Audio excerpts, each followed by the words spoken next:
Listen, tonight I want to get into a conversation, if we can, about Joshua Brown, 28, who was a key witness in the colonizers' trial of murdering Botham Jean. In his own apartment, Joshua Brown himself was murdered just 2 days, I think it was, after his testimony or the conviction. And, you know, his testimony was crucial in the murder trial of Botham Jean.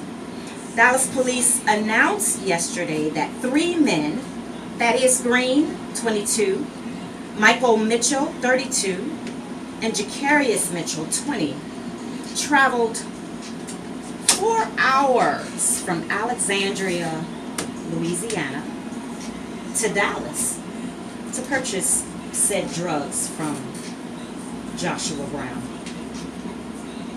Now, according to Jacquerious and the Dallas police, Thaddeus had connected with Joshua, and they said that they were going to meet up and get these said drugs. Well, they meet up in this parking lot, and Thaddeus and Joshua gets into an altercation. All right, so they start fighting or whatever. And then Jacquerious gets out of the car to help his man. Well, Joshua then yells at him, allegedly, to get back in the car, and subsequently shoots him in the chest. Jacquerious gets back in the car, and after that, Thaddeus then shoots Joshua. He takes his book bag, he takes his gun, and Michael drives off.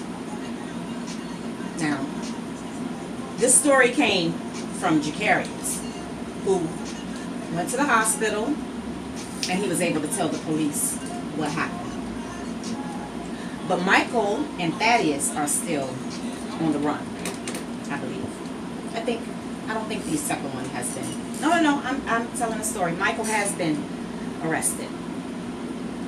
So the court of public opinion believes that this was an intentional killing. The Dallas police is really trying to stop the train and say, no, this is a pure case of a drug deal gone bad, because, you know, Joshua Brown was already involved in some kind of altercation where he was shot in the toe. This was in 2018, and whoever was standing next to him, I don't know if it was a friend or if it was just somebody, they ended up dying.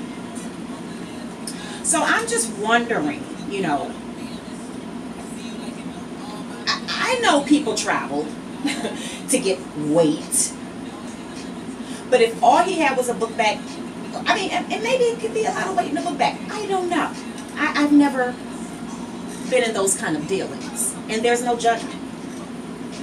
But how far are we traveling for marijuana? 4 hours?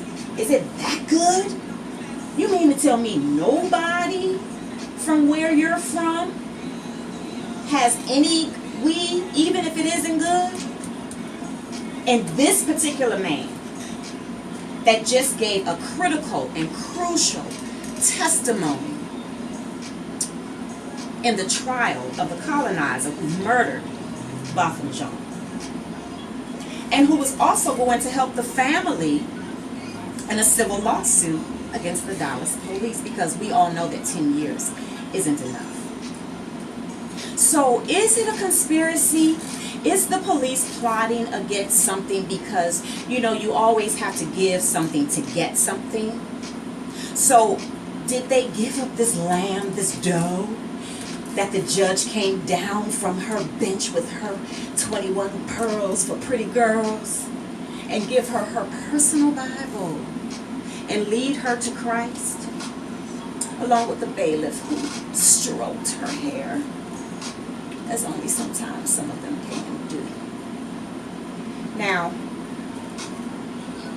the brother, I really don't have an opinion about that, because that's his own belief. And who am I? Because I'm sitting on this soapbox telling you what I believe. So who am I to say if that is really going to be his road to freedom for his own self? And if it is, I'm happy for him.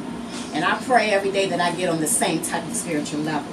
But on today's level, I would like to know, community, and the phone lines are open, 240-949-2289. What's really going on here? What's really happening, Tyrone? Murder. Okay. Scapegoat. But why? What are they trying to achieve? Because we all know that Dallas police have a very low rate on solving murders, but a very high rate on harassing some citizens of their great city. Dallas and the surrounding areas where all of this, occurred. So what's really going on? What happened at this particular time? Why would Joshua be so simple if and truly he is a big drug dealer, or he was a big drug dealer? Even if he kept those things in his home, that of course the police had to go and investigate his home to find out why they killed him on the street. And they just found all of this stuff, $4,000. I mean, people can have money in their homes. He did manage Airbnbs. People may have paid in cash. I mean, I'm just wondering, I'm just thinking, which is what people with brains should do. So I'm just wondering, why would he have all of these things still in his possession, knowing even beforehand that he didn't even want to testify because of whatever issues he may or may not have had. I mean, he did say he had somebody shot at him. He didn't know what was going on. He didn't know if they was going to come back. So he don't want his name out there. It's not like witnesses has never been killed before. Hence 2019. Is this really happening? He was a father of 3, working and managing Airbnbs. Okay, yes, he smoked weed. Come on now. Remember, they're legalizing it everywhere, so it's okay. Unless you get in the hookup. Okay. And you were moving weight. Well, if that's the case, he still didn't get a pass. But we shouldn't even start thinking that. No, I'm not. I'm just saying, what's going on I'm here? saying general. What's happening? The police is trying to cover it up and the drug dealers on bad. That should be the last thing to come to mind. We should look at all other possibilities. CNN keep using the word crucial testimony. Yeah. Crucial, critical. That's what all the media outlets said. His was crucial, critical. In nabbing this colonizer. On one hand, it's like, he testified already. Yes. So that's a good thing. Yes. But he shouldn't have to lose his life. True, but who's to say that maybe they wouldn't call on him again? They were going to call on him again for the civil suit. That's it right there. Like, hurt me once, can't hurt me twice. And from my understanding, his prior testimony at the colonizer's trial, they can use that in a civil suit. So, bullied for the Jean family. However, Mr. Brown and his 3 children, I mean, this is such a snowball effect on how it affects people. And, I think